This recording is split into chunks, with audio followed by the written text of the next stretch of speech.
Registration করার সুযোগ পায় সেটা এনশিওর করতে হবে। আর নাম্বার 2 হচ্ছে এই যে প্রতিষ্ঠান, বাংলাদেশের কোনো প্রতিষ্ঠানে ফ্যাসিস্টের দোসররা থাকতে পারবে না। এইখানে আমরা যতটুকু জানি ফ্যাসিস্টের দোসররা তারা এখানে বিদ্যমান। তাদেরকে অতি দ্রুত এই বিশ্ববিদ্যালয়ের এই মেডিকেলের পরিচালনা পরিষদ থেকে তাদেরকে এক্সপ্লেইন করে নিরপেক্ষতার ভিত্তিতে এই প্রতিষ্ঠান পরিচালিত হবে। আমরা মানব না কোথাও। ব্রেকফাস্ট, টিফিন কিংবা স্ন্যাক টাইমে মজাদার আয়োজন মানে অল টাইম ব্রেড।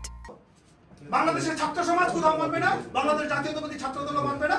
ইনশাআল্লাহ আপনারা, আমরা বলে যাচ্ছি, আপনারা আগামীকাল 12টার ভিতরে, দুপুর 12টার ভিতরে আপনারা ব্যবস্থা গ্রহণ করবেন, তাদেরকে ক্লাসে ফেরার ব্যবস্থা করবেন, তাদেরকে পরীক্ষা দেওয়ার ব্যবস্থা করবেন, এবং তারা সবাই আপনার সন্তানের মতো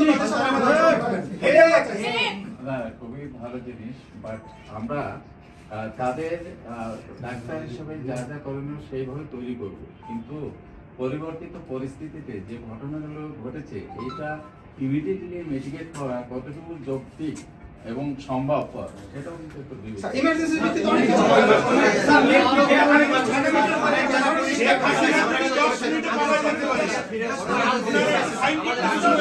আমি কথা বলতে বিশ্ববিদ্যালয় মেডিকেল কলেজের প্রশাসনকে আমরা আজকের মতো চলে যাচ্ছি। স্যার আপনি ব্যবস্থা নেবেন, এটা আপনি কালকের ভিতরে, আপনি 12টার ভিতরে আপনার ব্যবস্থা নিয়ে নেবেন।